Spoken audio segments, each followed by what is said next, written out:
ഞാനിവിടെ നിൽക്കുന്നത്. ഇവിടെ സൂചിപ്പിച്ചതുപോലെ 1947 ആണ് ചർച്ച് ഓഫ് സൗത്ത് ഇന്ത്യ രൂപീകൃതമായത്.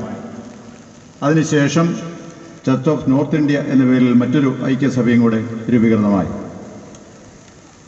വിശുദ്ധ യോഹന്നാൻ എഴുതിയ സുവിശേഷത്തിൽ നമ്മുടെ കർത്താവായ യേശുക്രിസ്തുവിൻ്റെ മഹാപൗരോഹിത്യ പ്രാർത്ഥനയിൽ പിതാവേ, നാം ഒന്നായിരിക്കുന്ന പോലെ അവരും ഒന്നാകേണ്ടതിന് എന്നുള്ള പ്രാർത്ഥനയുടെ അർത്ഥം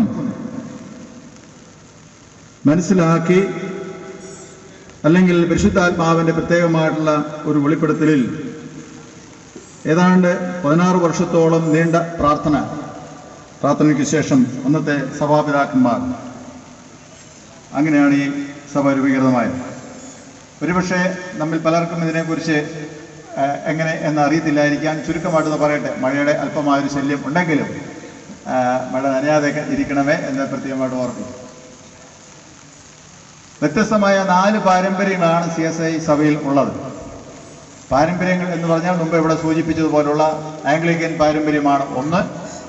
മറ്റൊന്ന് എപ്പിസ്കോപ്പൽ പാരമ്പര്യമാണ്. എപ്പിസ്കോപ്പൽ പാരമ്പര്യങ്ങളും ആംഗ്ലിക്കൻ പാരമ്പര്യവും ഒന്നു ചേർന്ന് പോകുന്നു. കോൺഗ്രിഗേഷൻ പാരമ്പര്യമുണ്ട്, പ്രസ്ബിറ്റേറിയൻ പാരമ്പര്യമുണ്ട്, മെത്തഡിസ്റ്റ് പാരമ്പര്യമുണ്ട്.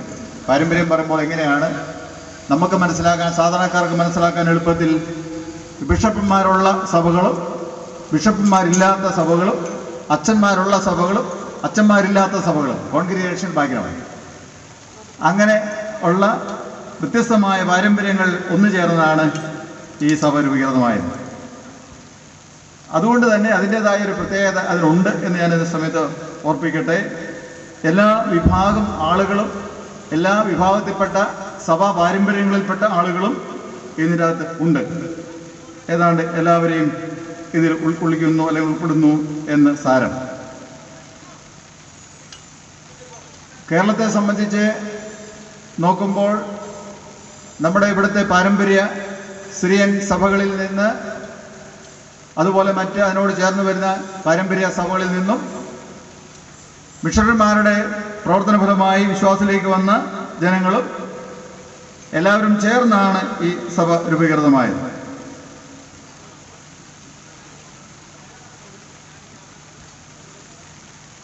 ഈ സഭ രൂപീകൃതമാകാനായിട്ട് അന്ന് ഇതിൻ്റെ ചരിത്രം പഠിക്കുമ്പോൾ അതിൻ്റെ ഒരു ഭാഗത്ത് ഇപ്രകാരം പറഞ്ഞിരിക്കുന്നു. കേരളത്തിൽ പ്രത്യേകിച്ച് 3 വ്യത്യസ്ത രീതിയിലുള്ള പ്രവർത്തനങ്ങളാണ് മിഷണറിമാർ കാഴ്ചവെച്ചത്. ഒന്ന്, മധ്യ കേരളത്തിൽ കോട്ടയം ഉൾപ്പെടെയുള്ള പ്രദേശങ്ങളിൽ, കിഴക്കൻ മേഖലകളിൽ, ഈ പ്രദേശം ഉൾപ്പെടുന്ന മേഖലകളിൽ CMS മിഷണറിമാരാണ് പ്രവർത്തിച്ചത്. അത് ആംഗ്ലിക്കൻ പാരമ്പര്യമാണ്.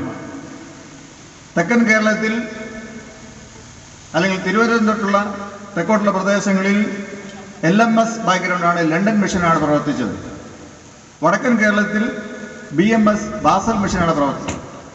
ഒരു നിശ്ചിത സമയം കഴിഞ്ഞപ്പോൾ ആദ്യമേ ഇങ്ങനെ തിരിഞ്ഞ് പ്രവർത്തിക്കാനുള്ള കാരണം അവർ അങ്ങോട്ടും ഇങ്ങോട്ടും പ്രവർത്തിച്ച് പ്രശ്നമുണ്ടായി.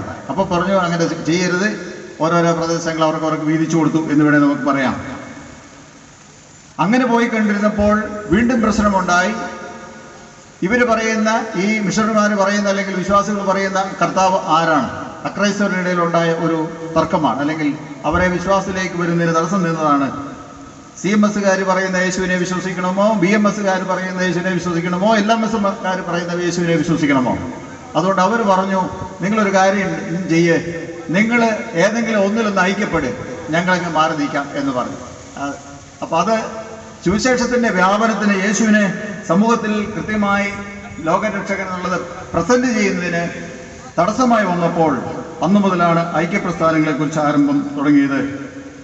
കേരളത്തിൽ അതിനു മുമ്പ് തന്നെ SIUC എന്ന് പറയുന്ന ഒരു ഐക്യപ്രസ്ഥാനം ഉണ്ടായിരുന്നു. അതും ഉൾപ്പെടെയാണ് ഈ CSI സഭയിൽ ചേർന്നത്. മുമ്പേ പറഞ്ഞപ്പോൾ ദക്ഷിണേന്ത്യ സഭ, ദക്ഷിണ കേരള സഭ എന്ന് പറയുണ്ടായി. ഞാൻ പ്രതിനിധീകരിക്കുന്നത് ഈസ്റ്റ് കേരള മഹാടമാണ്, CSI ഈസ്റ്റ് കേരള മഹാടമാണ്. ഇപ്പോൾ കൊല്ലം കൊട്ടാരക്കര മഹാടയുടെയും അതുപോലെ തന്നെ സൗത്ത് കേരള മഹാട, ദക്ഷിണ കേരള മഹാടയുടെയും ചാർജ് എനിക്കുണ്ട് എന്നുള്ളത് ശരിയാണ്. എങ്കിലും ഞാൻ വരുന്നത് CSI ഈസ്റ്റ് കേരള മഹാടയുടെ അധ്യക്ഷൻ എന്നുള്ള നിലയിലാണ്.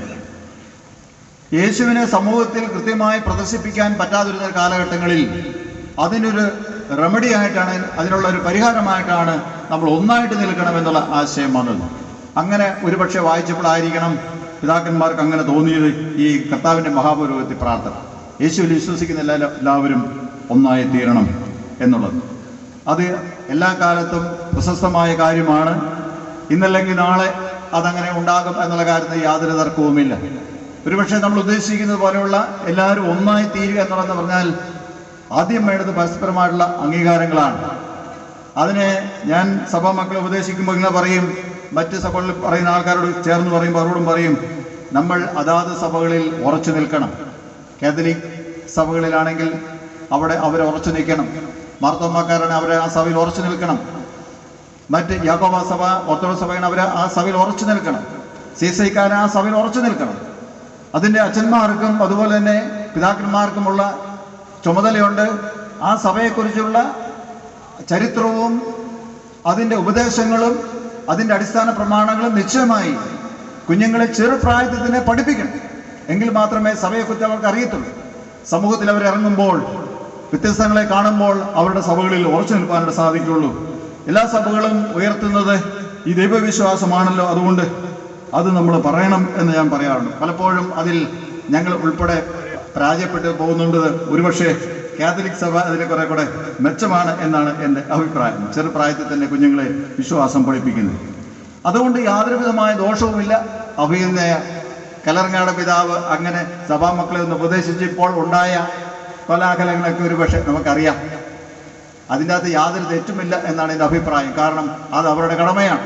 സഭാമക്കളെ സഭയുടെ ഉപദേശങ്ങളും വിശ്വാസങ്ങളും പറഞ്ഞു പഠിപ്പിക്കേണ്ടതും അതിന് എതിരായുള്ള തടസ്സങ്ങൾ വരുമ്പോൾ അല്ലെങ്കിൽ പ്രതിസന്ധികൾ വരുമ്പോൾ അപകടങ്ങൾ വരുമ്പോൾ അതിനെ സഭാമക്കളെ അതിനെ ബോധ്യപ്പെടുത്തേണ്ട കടമ അതാത് സഭകളിലെ അധ്യക്ഷന്മാർക്ക് പിതാക്കന്മാർക്ക് ഉണ്ട്. ഞാൻ അത് ആ കൂട്ടത്തിലാണ്. തീർച്ചയായിട്ടും ഞാൻ പറഞ്ഞു വരുന്നത് ഇപ്രകാരം ഒരു സംരംഭം അത് വളരെ വളരെ ശ്രേഷ്ഠമേറിയ ഒരു സംരംഭമാണ്. വളരെ നാളത്തെ പ്രിയപ്പെട്ട തയ്യലച്ഛൻ്റെയും അദ്ദേഹത്തോട് കൂടെ പ്രവർത്തിച്ച ആളുകളുടെയും പരിശ്രമമാണ് ഞങ്ങളെ ഇത്രയും പേരെ ഒരുമിച്ച് കൊണ്ടുവരാൻ സാധിച്ചത്. വളരെ നേരത്തെ അത് പറയുകയും പ്രോഗ്രാമൊക്കെ കൊടുക്കുകയും ഒക്കെയും ചെയ്തു. തീർച്ചയായിട്ടും അവരെ ഞാൻ അഭിനന്ദിക്കുന്നു. ഇന്നത്തെ സമ്മേളനത്തിൻ്റെ പ്രത്യേകത സഭകളെക്കുറിച്ചുള്ള അല്ലെങ്കിൽ ക്രിസ്ത്യാനിറ്റിയെക്കുറിച്ചുള്ള വിവിധങ്ങളായ വിഷയങ്ങൾ ഇവിടെ അതിന് ആധികാരികമായിട്ട് പറയാനുള്ള നമ്മുടെ സഭാമക്കൾ ഇവിടെ ഉണ്ട് എന്നുള്ളതാണ്. അതുകൊണ്ട് അതിലും എനിക്ക് സന്തോഷമുണ്ട്. കാരണം അത് ആവശ്യമാണ്. ഇങ്ങനെ നമുക്കൊരു സമ്മേളനം ഈ പെരുന്നാളോടനുബന്ധിച്ച് സംഘടിപ്പിച്ചതിൽ പ്രത്യേകിച്ച് ഞാൻ ഈ സഭയെയും ഈ ഇടവകയെയും അഭിനന്ദിക്കുന്നു. അതിന് നേതൃത്വം കൊടുക്കുന്ന പ്രിയ അച്ഛനെയും അതുപോലെ തന്നെ നമ്മുടെ എത്രയും ബഹുമാനായ കലങ്ങാട് പിതാവിനെയും ഞാൻ ആ കാര്യത്തിൽ അഭിനന്ദിക്കുന്നു. നമുക്കിത് ഏറ്റവും ഗുണകരമായി തീരട്ടെ. ഒരു കാര്യം ഉണ്ട്, നമ്മൾ കർത്താവിനെ പ്രസംഗിക്കുമ്പോൾ, ക്രിസ്തുവിനെ പ്രസംഗിക്കുമ്പോൾ, ദൈവത്തെക്കുറിച്ച് പറയുമ്പോൾ ആ പറയുന്ന പറച്ചിലിനേക്കാൾ അപ്പുറമായി സമൂഹത്തിൽ സ്വാധീനം ചെലുത്തുന്നത് നമ്മുടെ പ്രവൃത്തികളാണ്. പ്രവൃത്തിയും വിശ്വാസവും തമ്മിൽ ഒരുമിച്ച് പോകേണ്ടതായിട്ടുണ്ട്. അല്ലെങ്കിൽ അവിടെ പൊരുത്തക്കേട് ഉണ്ടാവും. നമ്മുടെ വളർച്ചയ്ക്ക്, നമ്മുടെ സ്വാധീനത്തിന് എന്തെങ്കിലും കുറവ് വന്നിട്ടുണ്ടെങ്കിൽ അതിന് കാരണം ഈ അന്തരമാണ്. അത് കഴിയുന്നത്രയും കുറച്ച് കൊണ്ടുവരേണ്ട ബാധ്യത നമുക്കുണ്ട്. അതിന് നമുക്കിടയായി തീരട്ടെ. ഇപ്രകാരമുള്ള സമ്മേളനങ്ങൾ ഒരു സഭയെ മാത്രമല്ല എല്ലാ സഭകളെയും ക്രിസ്ത്യാനികളുടെ ആകമാനമായി ആ ഒരു ക്രിസ്ത്യൻ നിലവാരത്തിലേക്ക്, മൂല്യബോധത്തിലേക്ക് ഉയർത്തുവാനും സമൂഹത്തിൽ വളരെ വലിയ മാറ്റങ്ങൾ കൊണ്ടുവരുവാനും അതിടയായി തീരട്ടെ എന്ന് ഞാൻ ആശംസിക്കുകയും പ്രാർത്ഥിക്കുകയും ചെയ്യുന്നു. ഇതുപോലുള്ള സമ്മേളനങ്ങൾ ഇനിയും ഉണ്ടാകട്ടെ എന്ന് ഞാൻ ആശംസിക്കുന്നു. പ്രത്യേകിച്ച് നേതൃത്വം നൽകിയ ഈ ഇടവക അംഗങ്ങൾക്കും പ്രത്യേകിച്ച് വികാരിയച്ഛനും സഭാപിതാക്കന്മാർക്കും എന്നെ പ്രത്യേകമായി ഇതിന് ക്ഷണിച്ചതിന് ഇതിൻ്റെ സംഘാടകർ എല്ലാവരോടുള്ള എൻ്റെ ഹൃദയം നിറഞ്ഞ നന്ദി, സ്നേഹം ഈ സമയത്ത് അറിയിക്കണം. CSI ഈസ്റ്റ് കേരള മഹാടുവയുടെയും അതുപോലെ തന്നെ കൊല്ലം കൊട്ടാരക്കര CSI മഹാടുവയുടെയും അതുപോലെ തന്നെ സൗത്ത് കേരള, ദക്ഷിണ കേരള CSI മഹാടുവയുടെയും എല്ലാവിധമായ ആശംസകളും ദൈവനാമത്തിൽ നേരുന്നു. ദൈവം നമ്മളെല്ലാവരും ഒരുപോലെ അനുഗ്രഹിക്കുമാറാകും. CSI സഭയുടെ ചരിത്രത്തിലേക്ക് വെളിച്ചം വീശിക്കൊണ്ട് അനുഗ്രഹ പ്രഭാഷണം നടത്തിയ ഈസ്റ്റ് കേരള മഹാ ഇടവക right reverend V S Francis ബിഷപ്പിന് നന്ദി.